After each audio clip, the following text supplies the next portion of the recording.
Sanskrit. Ancient Sanskrit was not written in Devanagari. That's just whatever. So the Vedic Sanskrit, the Vedic Sanskrit was primarily orated, right? Understand this thing very simple. Terrorist comes to India. I agree. Listen, Ravi, listen to me. Terrorist from outside comes to India or whatever. A terrorist comes and kills people on the name of religion, right? I accept it, right? Now Sanghis are going out and killing people on the name of religion. Okay. So, who are the Sanghis who have AK-47s in their hands and... You don't need an AK-47 to kill a person. Do you need an AK? I can literally kill a person with my bare hands. Okay. So, you are... are you telling me that thing? Are you going to tell me that there's a difference between killing with an AK-47 and killing with a stick? I think in both cases the result is same, right? No. See, that's why I said, don't ask me Sanghis questions are any kind of... You are going to pinpoint about the Kashmir attack. It is as an agnostic, it is your duty to question the other side of condemn. I do not affiliate with any kind of religion. Not only condemn, you have to question also. So then you question the terrorist attack. I agree with you, and I was with you, right? Now, in the same way, you have to question, not only condemn. I did say that's a crime. Whoever beats... No, that is also a terrorist attack. That is also, what is terrorism? Define terrorism. Terrorism is nothing else but creating a terror inside someone's mind and heart. Yeah. So, Sanghis are technically doing terrorism also. Yes, you can say that. Thank you so much. So, you question both, you condemn both. You can't question one and condemn another. I am questioning Adil. Not the same to have reaction to this kind of incidents that happen. Ravi Kiran. It is not right now. Okay. Because it is a reaction, it doesn't mean that it is right. Ravi Kiran, repeat after me. Nathuram was a terrorist. Nathuram is a terrorist. No. Adil, at the same time, Osama bin Laden was a terrorist. Now the same time, Adil, understand this. Mujahideen is a terrorist organization. At the same time, TRF is a terrorist organization. Yeah, TRF is a terrorist organization. Lashkar is a terrorist organization. Jaish-e-Mohammed is a terrorist organization. Adil was very, I think, doubtful. Repeat after me. RSS is a terrorist organization. We don't actually do these things. So, wait. We don't do actually this kind of nonsense. RSS ये बच्चों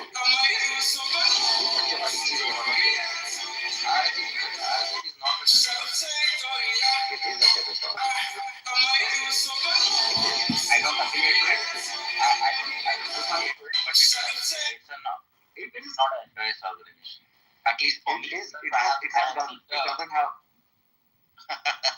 Thank you, Adilji. Ask anyone. Is RSS a terrorist organization? Terrorist organization? Sorry? You know what? RSS is a terrorist organization, yes or no? It's not. Yes. It's not.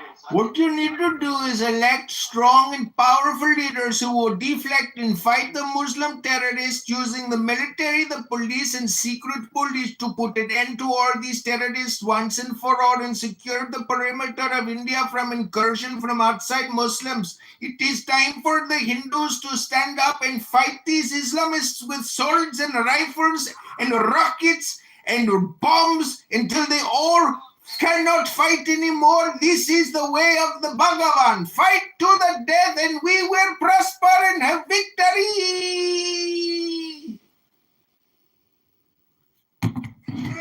Yes. Swati Olu, Ravi, you have to repeat after him. I don't know what that goofy thing spoke right. No, let's. I didn't comprehend anything. What have we done? But the thing is, Ravi Krishna, understand the thing. Any organization, Any organization Hindu that Mahasabrah, has Hindu Bajrang Dal is a terrorist organization, yes? the Bajrang Dal is extremist organization. I agree that. You agree to that? Yes. Bajrang is affiliated to RSS. No, it's not. You're wrong. It's actually wrong. It is. I will be sure Hindu Parishad is, It's not. This way the process doesn't affiliate. I will show you videos. I will show you videos of people from Bajrang Dal and Vishwa Hindu Parishad, confessing their crimes against humanity and Islam, Muslims in Gujarat. So punish them. No. What do you mean by punish them? They open bellies of women, take their fetus out. See, any organization will Stop have the a fetus. constitution, right? They have their ideological background. They have their We can also say the same for the terrorists. They have their own ideology. They have all the whatever they have. Yes, but RSS doesn't have that violent ideology. They don't have the. RSS is a fucking paramilitary militia of its own. It's not paramilitary. It's an organization. That's it. It has its own paramilitary, wing. Although they are actually funny, they look funny when they jump, then they do training. Whatever, funny, but it is there, right? When they are jumping, over the sticks. Have you seen that? Alu? There is no logical discussion on here. My fellow Brahmins and Hindus, I am telling you that the Muslims will never stop. Only through strength and courage can we fight these Muslim bastard bunchos which are killing us and raping our people. It is time for the Hindu nation to stand up once and for all and fight these Muslim bastards and push them back to the sea and push them back to the mountains outside of India once and for all. Wait a while. I am a Kashmiri Muslim. You can't push me to sea. How can you push me to sea? Then we will put you on a pink pony and fly you to the moon with Muhammad. What? We're going to put you on a pony, a white horse, and fly you to the moon. Yes, he did. You can actually use Pushpak Viman also. Better give me Pushpak Viman, bro. It will be easier to fly. He won't be able to reach anywhere with that Pushpak Viman. It was slow. What would the Bhagavan and the Guru do? What would the yogi do? Yogi is Pakistani himself. Don't you know? I just think these terrorists need to do a yoga class and read some Bhagavad Gita before they kill their cousins and their brothers. They need to know how stupid they are. They don't read the good books. They only read the one book, the glorious Quran. Bro, Gita was literally said in a war in which cousins were killed each other. What are you saying? I'm saying that you have to look at it from the perspective of Krishna, not the perspective of Arjuna. You need to become divine and stop with your bullshit terrorism and politics. But terrorism is within your religion also, right? No, Hinduism is... People were killed for eating. People were killed. Ask their names. What's your name? Tabriz Alam. Kill him. No, don't kill him. Cook him dinner and do a yoga class. Time to do some meditation and turn off Netflix. You've got to find peace in your life again and stillness now. My meditation happens with me opening the window. I live in Kashmir. I have a beautiful view when I get up. I don't need, I don't have garbage outside my home. I don't need yoga. Yes, you do. And stop shooting air pellet guns at the poor people. You're a racist bigot and you are the terrorist. 26 people were killed by Pakistani terrorists.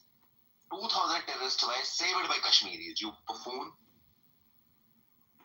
Well, then stop worrying about your view and so beautiful. Do some yoga and meditate a little bit. I don't need yoga. No? Why are you? You've got some, I can tell you've got hamstring pain in your left leg. You need to stretch. Do some deep breathing. This is boring. He's just trying to copy that comedian named Fluffy. Fluffy! Good time. Yes. So he roasted India. Yeah, that's what. He roasted India very bad. That, what is his name, I guess? Gabriel Iglesias? Yeah, that's what. Yeah, see, he wrote fluffy. I could sense it from the very first moment that he had nothing to speak in order to make sense. Just yes, he was not making sense. And how can somebody say that RSS is not a fucking terrorist? You look at those 3 terrorists who killed Hindus, but they are not looking at hundreds of Kashmiris who came and supported terrorists, saved their lives, carried them on their backs, took bullets for them. They are not talking about that. You know what they have made? Fadhi, please come on. They have forced us to condemn this, and they have, as if it's our responsibility to keep condemning it and get. Atheists. They're not. Oh, They really? don't believe in God. Oh yeah, they don't have a God. They only have gurus. What are you saying? Yeah, Jains are atheists. The Buddhists are atheists. Jains are atheists. That's why we call them. We call the school of thought Nastic, Actually, yeah. Must be. non-theist. Non-theist, yeah. But Buddha never said there wasn't a God. He just never affirmed that to be like source or that to be the pointer. There was no mention of there is or there isn't. You see what I'm saying, Shiva? Yeah, perhaps, but they don't have a strong school which promotes a theist God. If you will. I agree. They don't have a personal God. But they also say that Buddha was not the first Buddha. There were many Buddhas before him. That's correct. Shiva, do you know that a bunch of nerds in the Bay Area have reinvented Jainism because they're starting anti-shrimp suffering causes to donate money to prevent shrimp suffering? This is like a movement now. I have no idea. I went to the Osha Ashram and the Aurobindo Ashram in Oroville.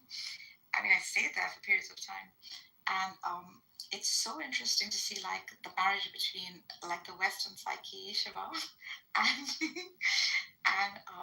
the ancient whatever the tradition itself. So it's almost like capitalism softened at its edges. That's how it looked like.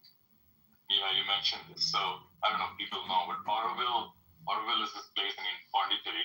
Used to be a French colony in South India, where we had a French woman who became the spiritual guru along with Aurobindo.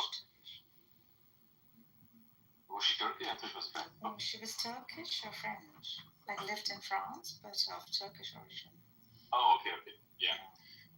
And Aurobindo, who was like a spiritual monk from the British era, who established this ashram, and they do all kinds of meditation, yoga. And they believe in the transformation of man consciously, evolution of man consciously through yoga into the Superman, right? So it's so self-sufficient that I lived there for a year. That this whole it's like an entire jungle that I think Indira Gandhi dedicated to this cause or this experiment, where people from all over the world can come to this really pretty island called Pondicherry. Not island, but a city. It has a very pretty beach, and Where is this? so it's in Pondicherry, which used to be a French colony down south in India. And I stayed there for a year and practiced architecture. This sounds really good. Oh, it's so fun. Sounds like anything I should do with my life. Listen, it's so fun. It's basically any artist can exercise their freedom anyhow. So it's really heaven on earth for any kind of artistic expression. But then they have these little housing areas where each has a theme of its own. So it was this jungle basically that was dedicated to unifying mankind, like Shiva said, based on the principles of the 9 pillars of Aurobindo. And it has they call her mother. So she was this Turkish French woman who was very, very influenced by the work of Aurobindo. And she dreamt that an egg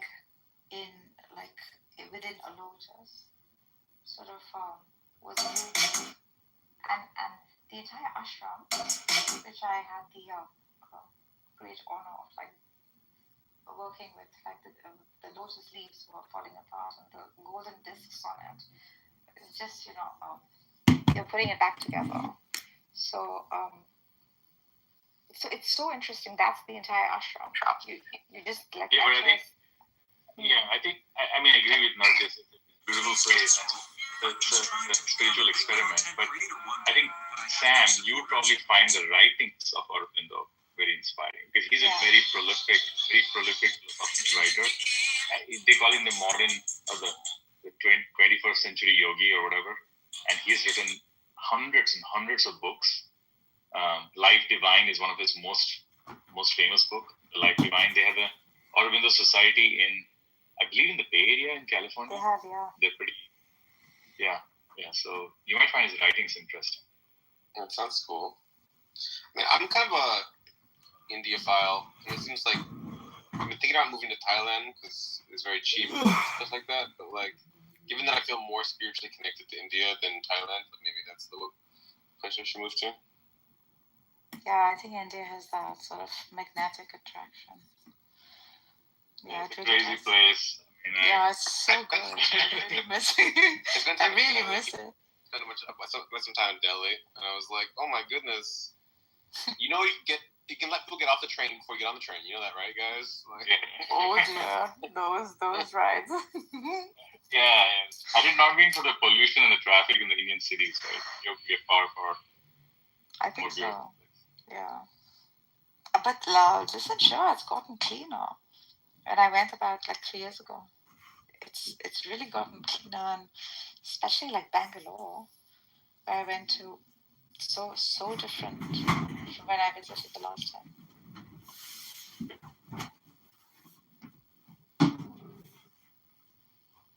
Yeah, but Sanskrit, I mean, I wish I knew Sanskrit, but there's so many common roots with English. There was a guy in Clubhouse. He's a Sikh guy. Anu. Oh my God.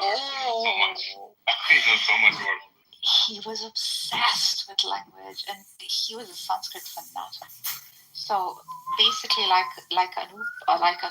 Shiva said, Deepak said, you could write it. It's such a strong oral tradition. You could basically write it in any script. And there were 36 distinct scripts in India of 36 very different languages. What I find more fascinating about Indian languages is the alphabet. The way the alphabets are arranged. They're arranged based on which part of the mouth you speak it from, right? Yeah. So, it's like the first Yeah, go ahead. Mm-hmm. No. There's basically a map of the human mouth and how the alphabets are arranged based on which part of the mouth is used to utter the alphabets. The front of the tongue, the top of the tongue, the open mouth and the closed mouth, and that's how it's phonetic in that sense. Yeah, correct. Like Kannada, I know how to read and write. I don't speak very well. Hindi, also I know how to read and write and speak, but completely different scripts, like gobsmackingly different. No, Shiva?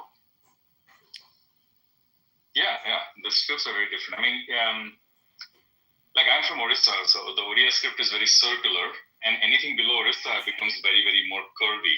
But above Orissa, it's very straight. So apparently, they used to write on palm leaves in Orissa.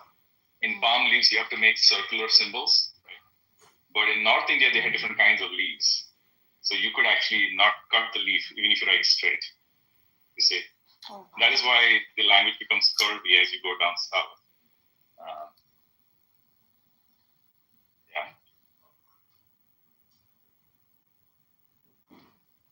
Shiva, what do you think about Buddhism in general? I think, Buddhism is very inspired by Hinduism, okay? Like, karma and dharma are the central core aspects of Hinduism. And Buddhism has taken, because Buddha was Hindu, he had a Hindu guru, so he took all that. What it negates is consciousness, which is kind of weird. That's another core. and it negates the caste system, which is fine. I mean, but I think the Buddhists don't have a complete realistic approach to life. They don't have the complete. They only have the aesthetic part, very focused on philosophy and asceticism and monkhood, the renunciate, but they don't have a solution to a married life. How does a married person live in society? How does a warrior live in society? How does the tax collector live in society? I mean, that is missing, and obviously that's missing because they have rejected the caste system entirely. So that's one reason I think Buddhism is not a very scalable model. Not pragmatic. So the Japanese. Yeah, not pragmatic. Yeah, not pragmatic. So the Japanese took Buddhism, right? But they mixed it with Shintoism, and that is how Buddhism thrives in Japan. The Chinese took it and they mixed it with Taoism, and the Buddhists in China are primarily the Shaolin folks, right? Primarily. So everybody has customized Buddhism to their own tastes, and that is how it has survived. But I believe the Hinduism model is slightly more broader, if you will. That makes sense. Something I never liked about Buddhism is the idea of what do you mean, the non-self? Like that, there's not an experiencer of experience? Yeah, the non-self. Negation of it. That's the best part of it. What are you talking about? No, like literally, like literally, all I am is just my consciousness. Like the fact that I'm experiencing consciousness right now is just like literally all that I am. It's not, and like denying it is just pure madness. Like, why am I experiencing these experiences and not your experiences? Why? Because I'm me. Because I'm this consciousness and not that consciousness. Like that's the reason why I'm having these experiences. Yeah, and it goes in and out, kind of like it's like there's nothingness. The consciousness enters and leaves, and you become nothingness again. And something. Yeah. The thing is, I don't think Buddha actually went into the depth of this philosophy in that sense. I think the followers of Buddha put together the philosophy of Buddhism, like Nagarjuna is a very, very famous. So good, yeah. So I don't know how much Buddha said and how much the others said. I'm not very familiar with their traditions, but there's a general acceptance of Buddhism within Hinduism, right? We worship Buddha like a god in Hinduism, so it is. So like the doctrine started to form much later on. Shiva's right about that, and it's mostly like circulated around the concept of the ego. So you'll have like a lot of writings about the ego, like comparing it to a room in which it is necessary, and yet it's something you visit very seldomly. You're not a permanent dweller. So every now and then, like Shiva was saying, the nothingness breathes in and out of you. And the ego would be like the tool for survival. And that's where the function of it stops. The observer, however, is the agent that puts ego in the backseat. So when Sam is experiencing the world, it is not Sam in the world. It is Sam looking at Sam from the balcony. So then the indulgence becomes lesser. So the ego gets bored because it needs to be fed in the indulgence. And in that, there is liberation.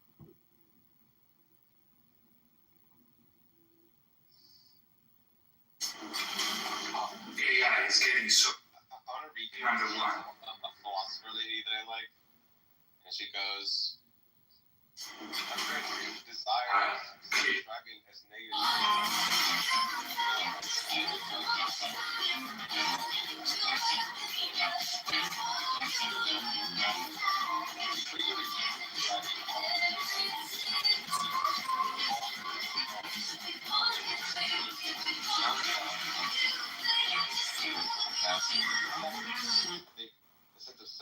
You know, 99% of the people can't hear the difference between real beats, fake beats. Are you part of the 1%?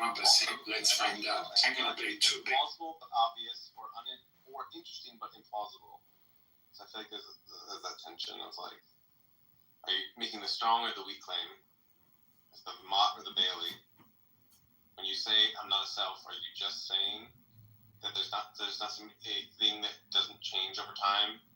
And of course, but if you're saying like literally there's not an experience or experiences. Well, I don't think so, bro. Yeah, so you're acknowledging the experience. So this experience that is not It's indulgent new in art. the Already experience. done. I have some thoughts about that You too. put All right. 39 slides in here. I told Prim this wouldn't even take long. You know, Yeah, we need it to be long because the people demand slop, and I'm here to provide it with But the experience of Sam is watching Sam. And then that is the experience of Sam. That sounds like Vedanta to me. No, It is. But they all are like a monster. No, but Vedanta and Buddhists, they disagree with each other. The Buddhists and the Vedantists They do. disagree about Yeah, no, this. what Nargis just said sounded like Vedanta to me. I don't. Bro. No. Bro. Dude. Bro. Like, give me 5 minutes. Bro. That's all it takes. Bro. I'm not acting right now. Who's saying bro? Bro. Shut the fuck up. Bro. Comedian. Hey, bro. Okay, Les, you have to be the doctor now. Hey, bro. And whoever comedian is, that's oh, there it is. All right, I fixed it. I'm sorry. We're doing scenes like that, and I get 4 different ways to, you get the path of pleasure, you get the path of the family, you get the path of the community, you get the path of the visionary. Whereas like the Buddhists are like, nah, all you want to do is just fucking meditate. That's the best way to live life, and the best thing out of life is to just stop existing because life is just suffering. Like it's very anti-life philosophy. Like Hinduism is so obviously full of like life and color and like blah blah blah. Whereas like Buddhism is like, nah, bro, everything's dukkha. Everything's fucking dukkha, bro. Like Everything is rooted in dukkha, but not everything is dukkha. So the idea is to be free of suffering, and that comes from detachment. To acknowledge that attachment is the cause of that suffering, and not to say you detach from the world, to engage in it, yet not to attach to it. You can be shunyata, or the zero of nothingness. At the same time, you are soham. You are that universe, all of it. That's kind of the Gita itself. The Gita is all about detachment from the consequences of your actions, right? I mean, you just act in the world.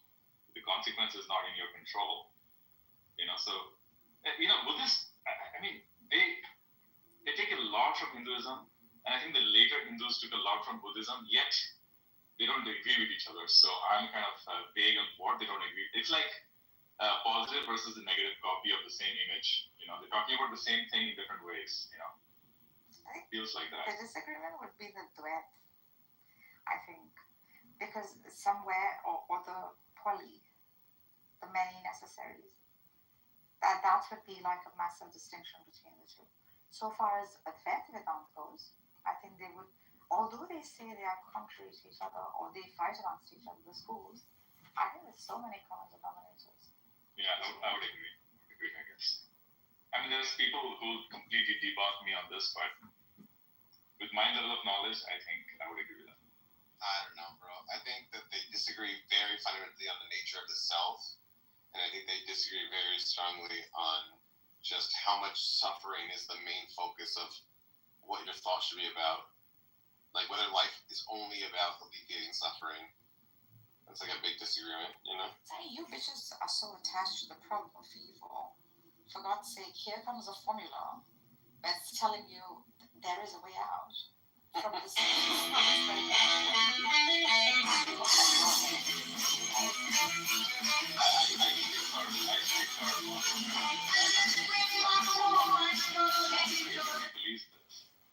Until I got really introduced to Western beliefs. I mean, I call them Western belief, obviously not Western, but yeah, I mean, regardless of whether you believe or follow the Buddhist philosophy or Hindu philosophy, if you believe in karma, you're good. In India, you're good. Everybody believes in karma in some form or another. But if that is missing, then yeah. good luck. And Abrahamics stress a lot on karma too, I think. In fact, they go so far as to like allot heaven and hell.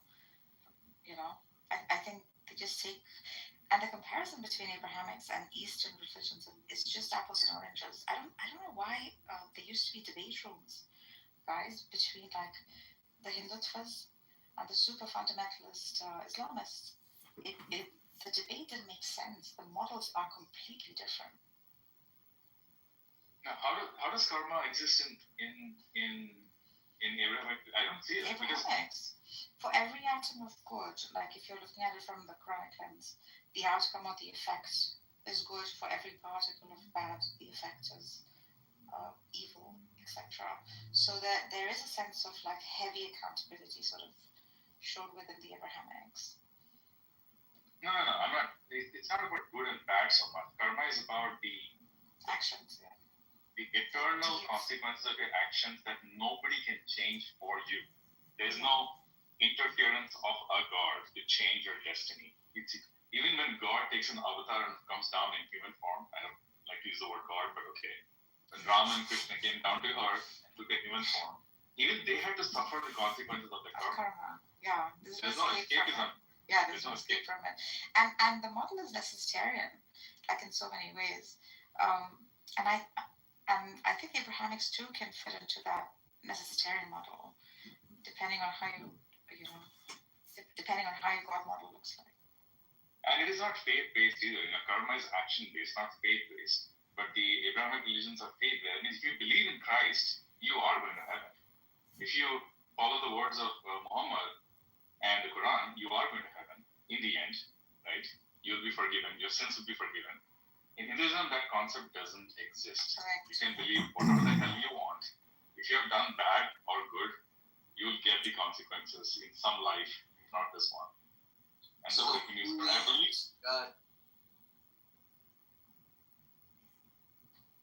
Garden's position is Garden's position, but I don't think he can find anywhere written explicitly or even implied that man was created for the purpose to die. He can't find that. I'm scouring my memory banks of the New Testament. I don't even recall reading any New Testament authors writing anything similar. Paul says, through one man, death entered into the world, or sin entered into the world, and sin through death, meaning that through that man's decision that he made, and not that he was made to make that decision or made to die, but that is a consequence of his own decision. So I'm interested in this debate. As I said, is inconsequential. You see how this narrative in Genesis was viewed and interpreted, and it's not interpreted in the light in which God is attempting to convince us here on the stage tonight. That's all. I'm going back on. And just a side commercial, a big shout out to Black Jesus for holding some of the best debates on Clubhouse. I mean, I gotta shout it out, man. It's entertaining, even the in-between action and the comic star power. You're killing it with helping being a co-host to all of that, man. That y'all got that thing on lock. It keeps you kind of wired and in tune with it. I appreciate that, man. It's very entertaining, very good, very educational. Black Jesus, man, what a platform. So shout out to Black Jesus. Shout out to those who help in those debates, Star Power. Just really good, man. Y'all are very animated. Black Jesus being one of the most animated. Just hyping it up, man. Good stuff. If y'all have never checked out one of the debate leagues, debates, please feel free to do so. So just a side note, it's very entertaining, very fun, very educational. Back to it. Anybody else want to get in there before we get Dre? Yeah. Just me real quick. Because Garden said I can read Philo and his disagree. So I don't know if that was directed towards me, Garden, but in case it was, I can read Philo too. I have his Proverbs. What's his here? He might buy a knife with it and come and stab you, or stab somebody else. But the intention was good, but the results were bad. So karma is unpredictable in that sense. But by and large, in the bigger cycle of the universe, not karma. if you generally do good, good things will come to you. What the fuck? How did CM fucking get in here? Wait, why was CM profile in Arabic? First of all, how did he get in here? Why was it in Arabic? Wait, but Shiva, I have a question. If you see someone who's like a beggar on the street who's miserable, should I just assume that they did bad shit in the past? Is that the reasonable, like that somehow their soul in the past was bad? Yeah, sort of. My objection is you're stating this notion of cause and effect on an infinite chain of unpredictable things. What's the value of labeling that something other than chaos?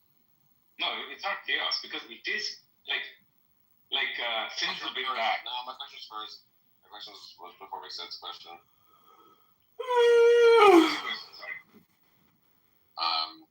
Should you just not give money to beggars? Should you assume that the beggar did bad stuff? Oh no. So that's a good question, right? I mean, if you see a beggar, obviously he's begging because he has bad karma for some reason. But if you do not help him, that is your fucking bad karma. If you don't, charity is a huge part of Hindu thinking. I mean, like I said, if somebody dies, we invite 100 people over for meals from the street. If somebody is born, we invite 100 people. We're supposed to. Not everybody does it. You're supposed to invite 100 people and feed them. You're not supposed to spend the money by yourself. So yes, you have an understanding as to why somebody is sick or why somebody is unfortunate, or why somebody is successful. You have an understanding, a philosophical understanding of why that is happening to them. But if you don't get involved, if you don't intercept or interject and help them, then it is your bad karma, and you're going to suffer for that. Right? That's how it works. And what determines which actions are in line with good karma versus bad karma? Yeah, so that is where dharma comes in, right? Dharma and your intellect. So the link between dharma is the right action, karma is just action. Yeah. Dharma is the way you should be working. What should you do? That is dharma. Right, where's that come? That comes from a lot of things, but intellect is one. Your intellect should be, you should train. Comes from wisdom, bitch. Better at recognizing good from bad. It is called the discrimination between good and bad. Advaita Vedanta goes into very, very good details about the discrimination between the subject and the object. Okay, so like circling back again, if the karma is the element of the endless chain, all good things come from Torah. This arma or dharma, whichever, is the correct action, and you're saying that regardless of any of the infinite chain of cause and effect, which are beyond my control, I never concern myself with any of that. That's just like I'm only looking at the good action. So again, you're just telling me to do good things. How does karma help us? No, karma is not. It's just a law of nature. It's necessary. It's a necessary entailment. It's necessary. No. What I'm asking is, in what way does this framework of karma assist our moral investigation? When in the end, you're telling me a lot of just so extra of the end results are beyond me or whatever. But in the end, you're just telling me to do good things, and you're not saying based on the results, because the results you're saying no one can determine those. So you're just saying do these good things because they're good things. No. For the sake of good, you do good for the sake of good. That would be dharma. Or your duty. The result is not predictable. Doesn't mean you will not get good results. You might get good results in some other form. For example, if you give somebody $10, you might have a happy morning, but you may not get the $10 back. You see, the results are unpredictable because the universe acts in mysterious ways. But in the end, sorry. What, like, you're saying that it's unpredictable. Why wouldn't it just be more predictable that if you do a good act of like giving $10, that $10 will find its way back to you? Wouldn't that be like simpler? Well, that's what Krishna says in the Gita. Just do your actions and do not worry about results. Because if you get involved in the results, then your actions will not be unbiased. It will not be without selflessness. You have to be selfless in your action. Yeah. Good for the sake of good. Giving for the sake of giving itself. That would be, so the minute it becomes transactional, that's when, like, you've lost the plot. That's what it's saying. Yeah, like they give many examples from the Mahabharata where Why does it matter there's a what I want out of my actions? Say that again. Why would it matter if I wanted to give the $10 to feel good about myself, or to help the person, or for the innate goodness of the action? Why would any of those motives matter? It is your duty to do so. That's the It's my duty to do so, and not for the sake of the poor guy or for myself. For the sake of goodness itself, for the worthiness of this thing called goodness or charity. Okay, if I do it for the sake of the worthiness of good stuff, and I do that because my mom told me I should always do that, and I really want my mom to be proud of me because I love her very much, am I then doing it altruistically or not? No, that's the thing. Like, is it really altruistic then? Because this is why I think altruism is such a BS concept. Because somewhere we get involved. I'm doing it to make her happy, to feel good. All this goes back to the self. But true selflessness, which I don't think really exists. So far as self exists, selfless exists, right? Even selfless is the word self in there.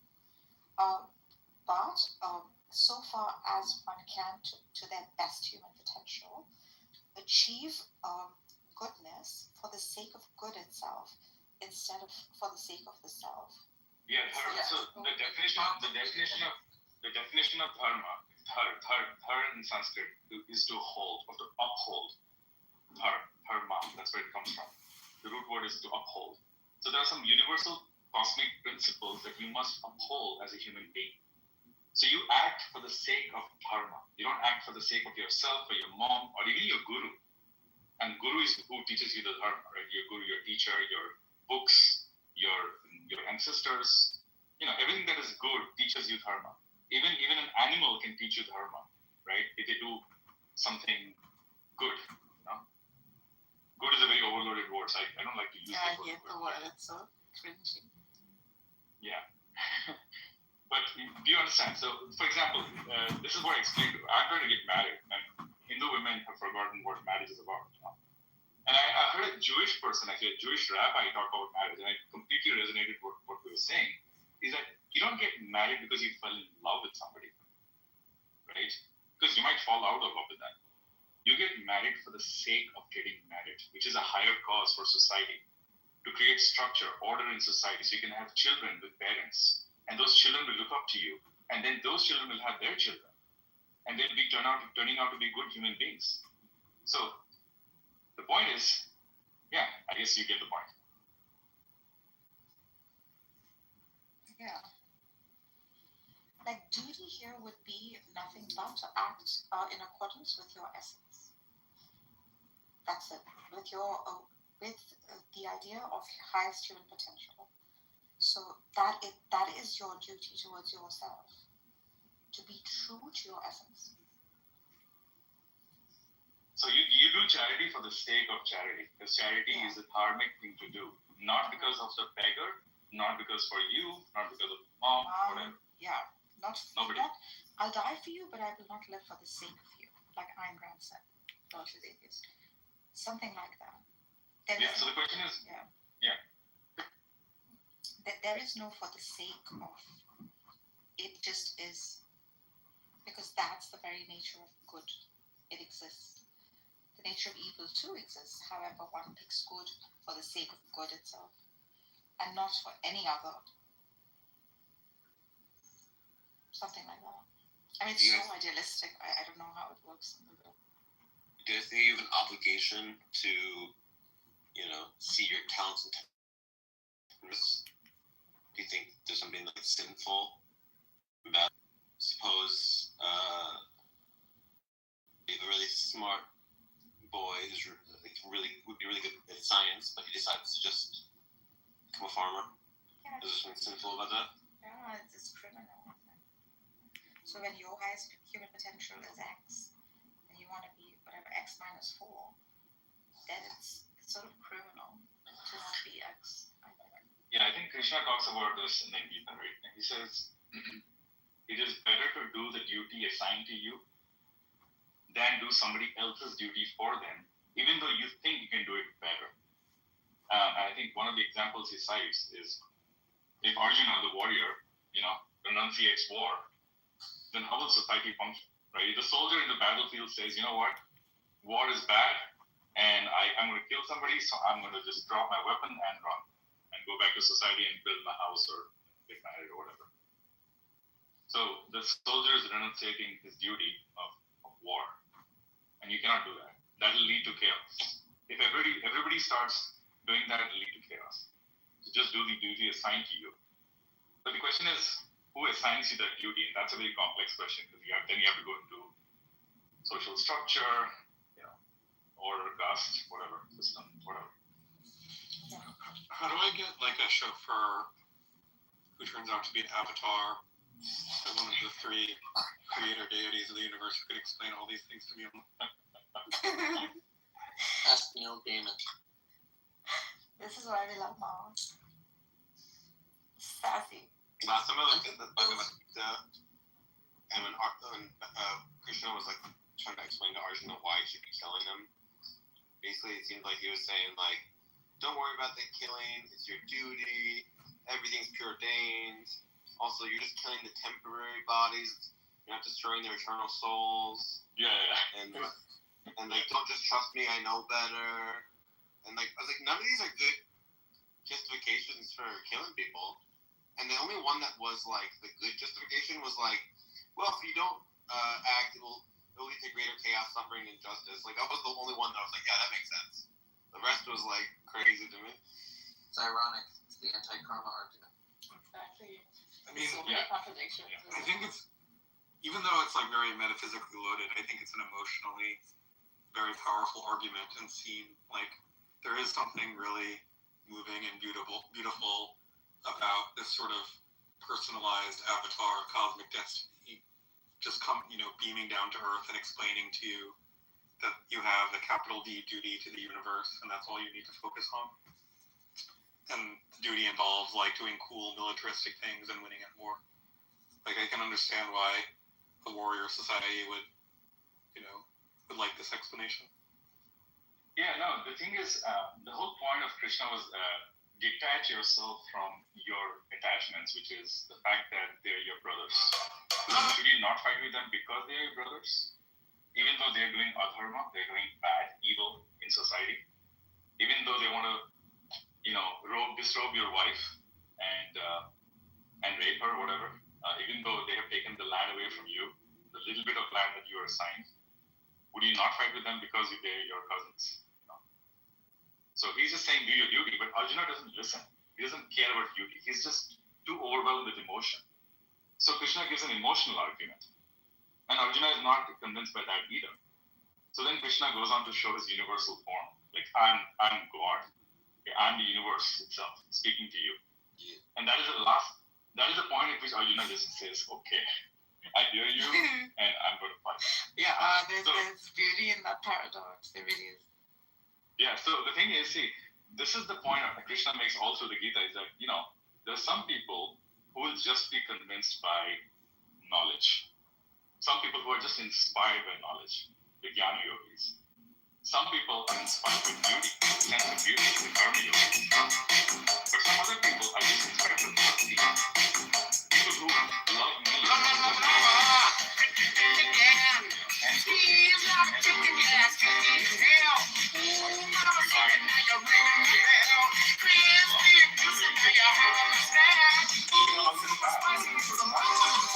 Turns out to be the last one. No logic appeals to him. No philosophy appeals to him. So It's got a Neoplatonic model, like a gradation or hierarchy of different potentials. So these potentials being shown in mostly what one is assigned to do, again, dharmic, with a duty towards that which one is best at. So you'll sort of see this theme repeat itself, not just in the Easterns, but I think even Abrahamics can fit well into the Neoplatonic model. So there's some sort of, if you're trying to find a common denominator, then this would be like the model that is all encompassing.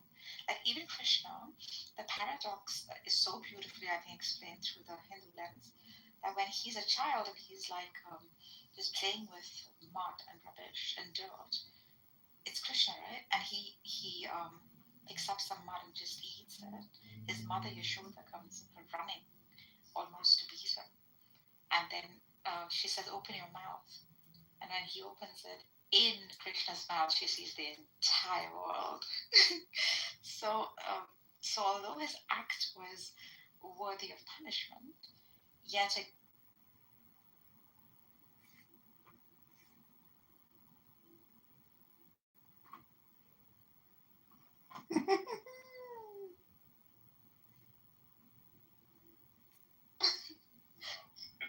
that's a tale from his younger days of Krishna. Yeah, but in the end, these are just stories. Who knows? I mean, I'm a Hindu, but I don't have to believe the story. I just have to believe the message or understand the message. And that's all that matters. We're not history scientists. When you have many things in your life, you start seeing. Was this chariot? I mean, nobody really cares so much about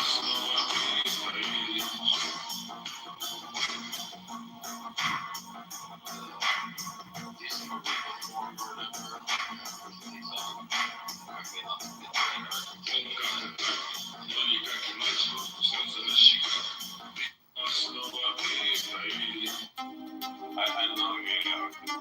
Especially the thing about, a lot of people make fun of this because we have all the views. But I think it brings so much color, it brings so much art, it brings so much storytelling.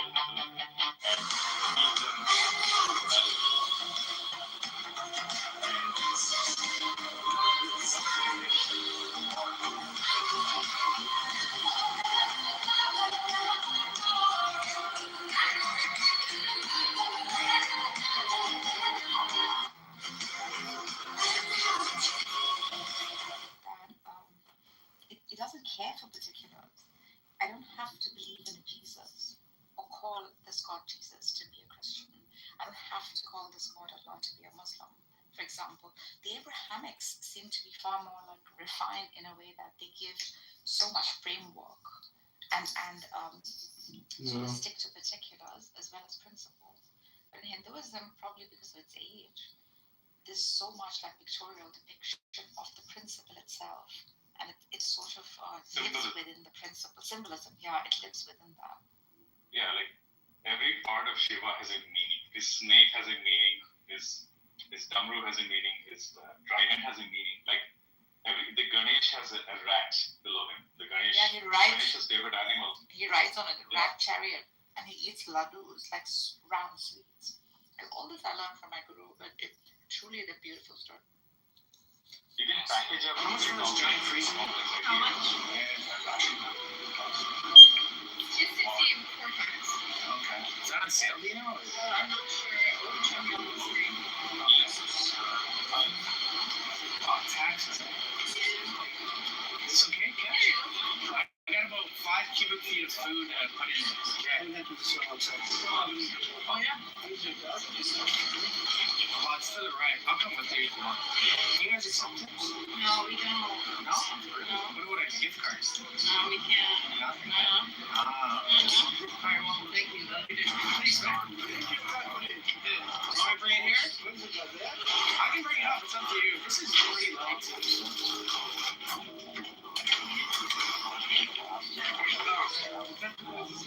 Thanks, man. Have a good day. I appreciate it. You're most welcome. Let me give you something else too. That's okay.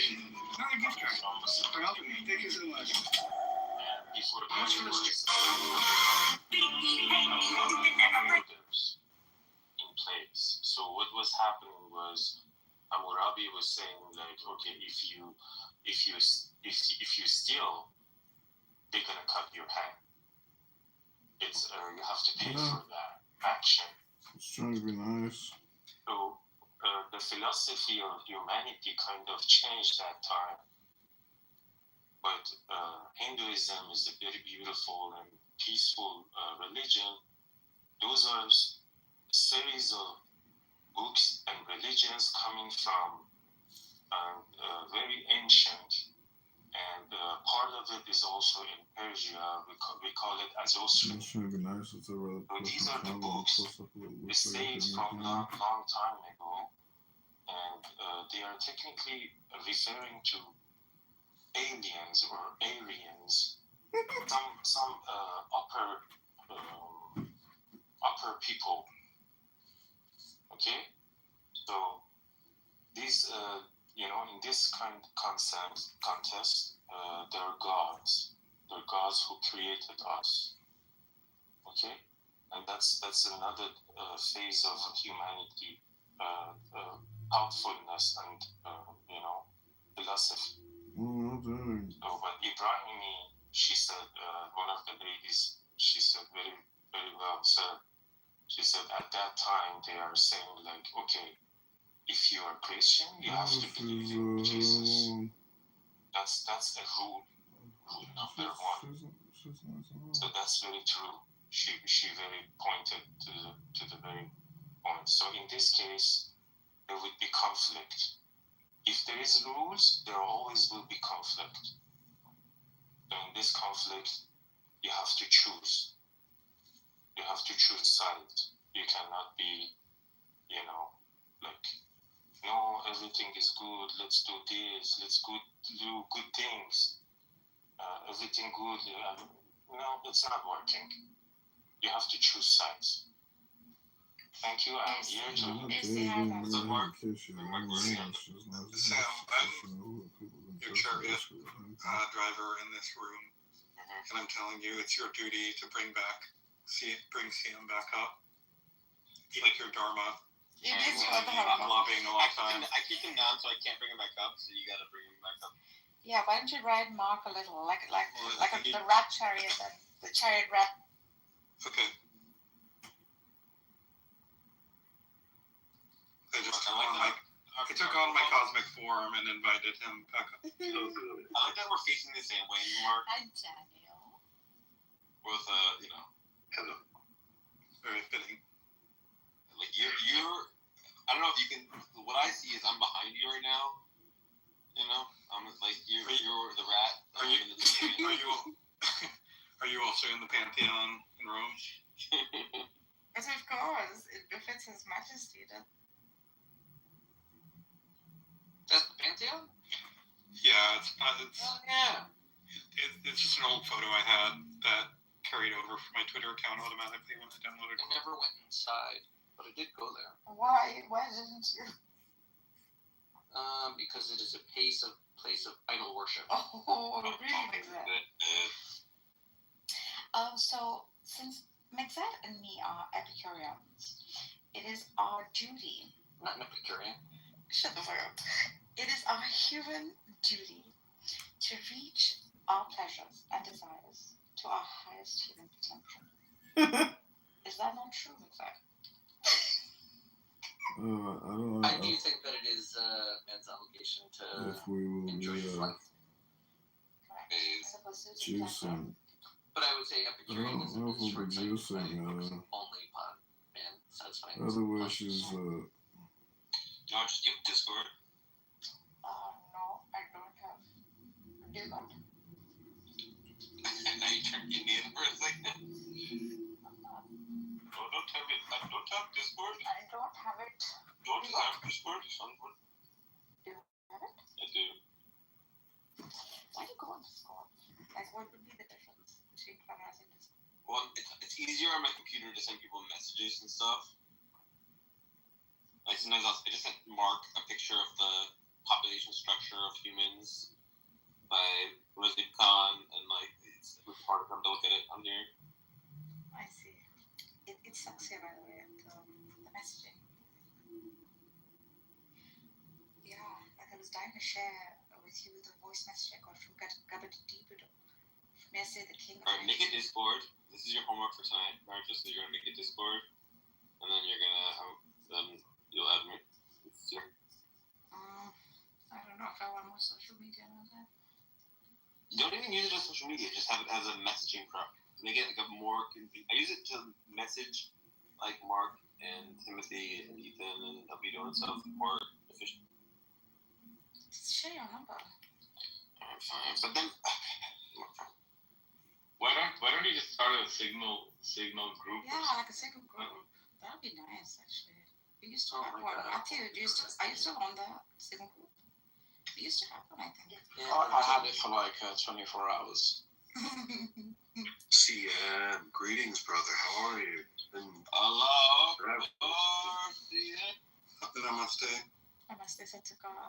Yeah, bro, why are you so lonely out here? Nah. All night. I'm in a different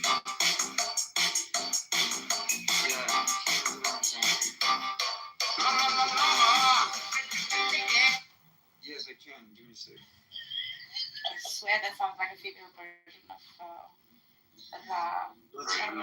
Rob's. No, man. I'm still, again, I'm trying to post a freaking link to it. If anybody's actually interested in having a conversation where there is no, again, there's no mods necessary. We don't need a fucking king to decide fucking who gets censored and who doesn't. Yeah, just anarchy. Anarchy! I mean, like Sam said, I mean, he said it the second he saw me. How the fuck is CM on stage, or how's he even in the room? We obviously know I'm in the room. I have to fucking get some, like, alt account.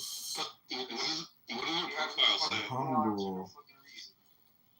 because literally, However, like, your reasons don't, like, basically. if It's you nothing to do with substance. It has nothing to do with substance. Again, because I told you, we agree on like 98% of almost everything. So, In terms of my friends and myself. no, I know that's your answer completely, but I mean that's your answer always. But again, that's your answer when I push you to this. When I put you in this corner, what normally happens is you just say some bullshit and move me to the audience just the second you see me. Again, like only Andrew gets more triggered when he sees me. Just like my mere presence. I haven't even unmuted. I haven't even said a single word. Okay, CM. Just my mere presence. Can I So I put don't something know. with You guys want to have the conversation here? Look. Where maybe a gentleman, honest and humble as my father reminds me. However, a 40-year-old can't compete with a 26-year-old in the summer. So doesn't want to have a kid, wants to travel and find a gold king like there's Obama. people literally trolling and just cursing or saying crazy shit, whatever. Daniel, Of course, yes. by the You way, gotta your picture is very disturbing. mod. You have to actually use your mod ability. You're droning on, CM. You're fucking droning on. But if that's not the case, no. CM, let me just ask you a quick question, brother. What do you think is going on when someone like disagrees with you or pushes back on you? Is it because Matthew's the biggest douche on Yeah. No, but what do you think? Daniel's talking to you. Like, why Tim, what do you think is going on there? When people disagree with you and they try and correct you, what's happening there? Again, I was pretending to be Muslim. Oh, okay. I told you, Matthew, your biggest critics are not. Your biggest critics. She does like such hate me, but the fact she watches movies and wants to see me as a genuine music, we shall see. Listen to me. We don't care about your past. It's not my problem. This is Matthew's problem. This is what I'm trying to tell you. What, Daniel? No, Daniel. Oh, I thought Daniel left. Okay, now Daniel, what did you say about what? Alright, so people disagree? What do you say? There's some pretty. You agree that there are some pretty smart people on here, and there's very few left. No, there's very few. And they tend to disagree with you at times, and I wonder why you think that is the case. What is happening when they're disagreeing? Again, I just finished saying there's very few left. Who are you talking about who's quote unquote disagreeing with? Are you talking about Mahdi? Are you talking who are you talking about? You wanna like actually the majority of throw accusations out there.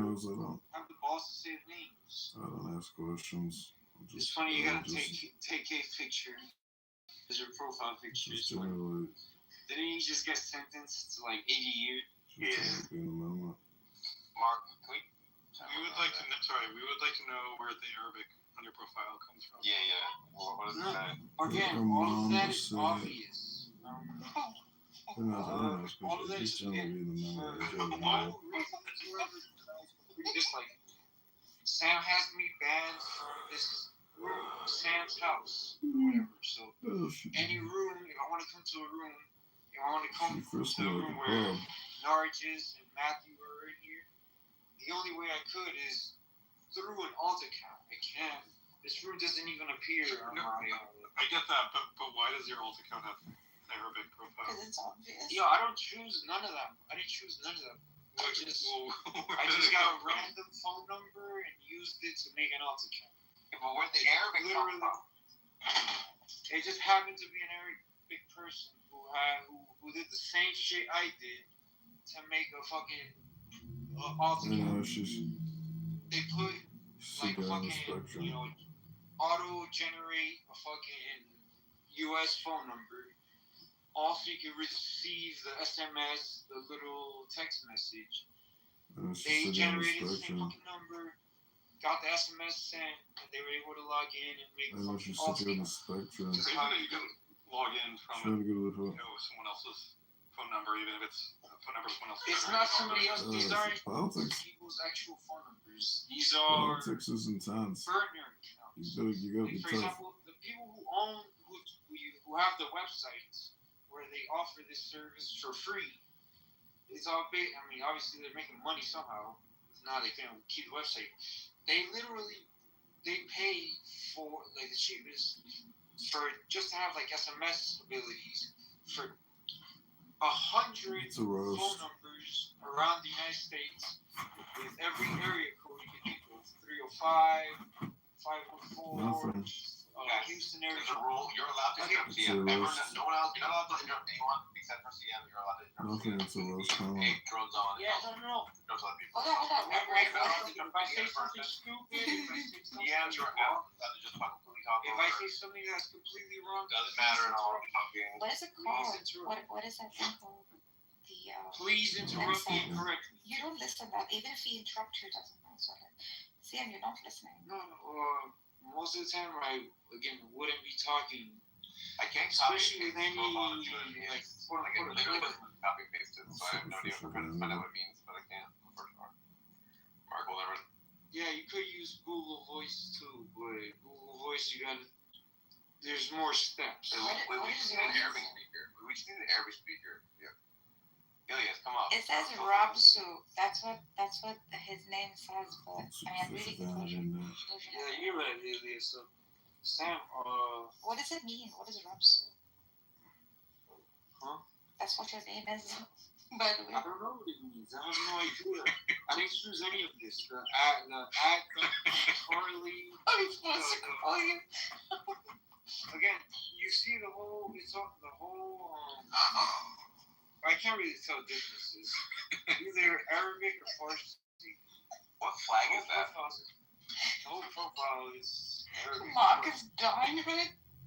I get to change definitely some Middle Eastern flag. Yeah, obviously Middle Eastern, but is it maybe Egypt or Iraq or something? Where's the flag? Yeah, it's most likely Farsi. It's Egyptian. It's Arabic. Yeah, it's Egyptian. And the flags are Egyptian. Yeah, it's probably like a Muslim Brotherhood. I think Sim joined the Muslim Brotherhood. I like bio seems to be like okay, so Egyptian army. because of 60 Sam has to labor under the yoke. Egyptian militia, bro. It's the Egyptian militia. Like.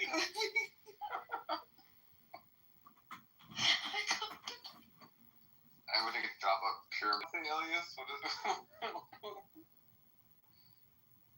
Oh wait, no, he took off that shit on his profile. Oh man, Do that, Rabsu. Invite him back up. What happened to your Odia account? I think he wrote some like Egyptian kind of like librarian. Just took his phone underneath this. Odia. That's what you were yesterday. Mark, are you able to invite it back up or no?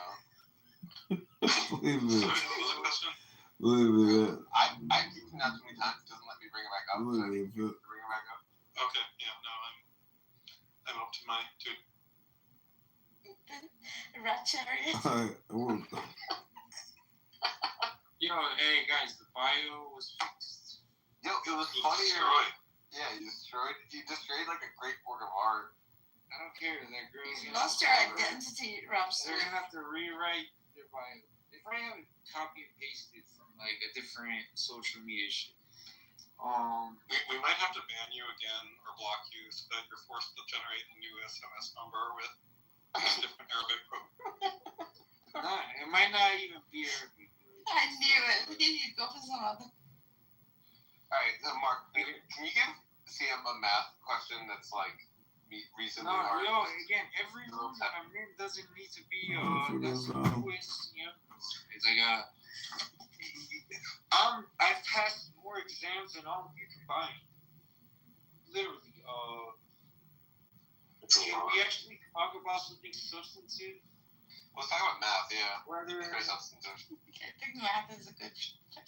Math is complex, yeah. But yes, no, and I have plenty of math groups. I suggest you join them. Cecily, you're in the audience. You too. Join when I have the rooms of the House of Reason or my math and physics program. You think you could pass Mark's test? Math is bad. Math is bad. It's like as absurd as. Do you guys remember in the fucking news when it said when they were saying math racists? Hello. You think you could pass Mark's exam? Can you imagine? Mark has an exam for you. Mark has an exam for you. I'm not taking any exams. Please. If you take his exams and you pass the exam, I will unblock you.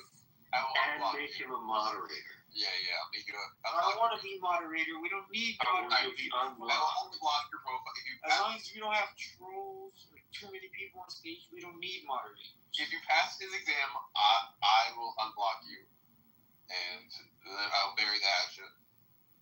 Well, before CM, do you think that you're being persecuted? Best thing in history and love life. Is that the idea? Look, yo, Andrew just joined my fucking room. Guess what happened? If you click on the link, Andrew's here. Oh shit, what's up, He Andrew? thinks the reason that he's being persecuted around here or blocked is because he knows too much. Right? Everything is but Is that I know too much. Look, I know a lot What is it that you know? about but the shit that I know about. I don't better talk to about go stuff within. that I don't know about. And people are offended by that and blocking you. Is that right? That's great. That's great for them. falling. Let them do it. Why are they doing it? Why? They can do it to their heart's content. Why would they do that? Such a thing. What I They can have, learn from you. the capital T truth is not up to me or How them much easier? or their opinion or my. Like the truth is the truth and that's it. There's It's nothing else easier to when talk you're about. younger. So I don't care what they believe. No matter what. Or I don't care what Let me kill my dating They're history and making love life. claims Told me about- everything is best for the day. Better to go within and fall in love. fringe It's easier when you're again younger. overlap with things that we know about like science. Like for example, nobody cares about religion when they're making claims about things that. So Stephen Jay Gould used to call it. He had an acronym for it, MoMA or something. Or NOMA. Yeah, the non-overlapping theory. Exactly. So this NOMA, this concept of non-overlapping magisterium. Well, first of all, I completely disagree with it. It's bullshit. The religion and science. Yeah. Remember, guys, we can interrupt CM. That's the rule between us that you are allowed to interrupt CM. Just to be clear. This fucking guy that fucking drones on like a fucking. You're a fucking drone, She bro. wants a jail party to put What we the want to world. know She is selfies if the you world. can fucking pass Mark's math I just test. want to You can do it. You eat are so Torah. good at it. No more drama on that. Go to Montrose Beach. You are good at that. Given that you cannot answer normal questions, It's fucking tired. Go to Montrose Beach. why do you think they do that? Like Daniel asked you, why do you think they do that? I don't answer some random other question that isn't that. You'll answer some random other question that isn't that. Then if you can't answer questions, unlike you can do mathematical derivation, which require a certain level of precision of mind. To notice the differences between subtle mathematical. Yeah, what is it? Some shit like that. I can't compute it. Someone's. I would need to do the same shit everybody has. Pull out a calculator and tell you the It'd be a answer. fair test. It would not be a Okay, get your TI-83. Yeah, you calculator out. random numbers. Listen, Mark It's is about very the generous. fucking Yeah. He doesn't listen to anything. Look, centimeter, please. Take Mark's exam and shut us all up. We'll do. I think the link is posted. Why do people? It's not. It's in the house. Every time I go on this beach, That you intimidate Rumo. I'm supposed to show their ways. Whatever. And they block you. So Because you know too much. You want to censor you. Is that right? That's right. This is sick world. It's nothing to do with you knowing way too little. It's Right? me and Mark and Dan on Matthew and Ilias and Shield. They all get along just fine. But they all hate you, and you have no explanation for this. You have no hypothesis for this. Other than, I don't need to. Other than, oh, like dial.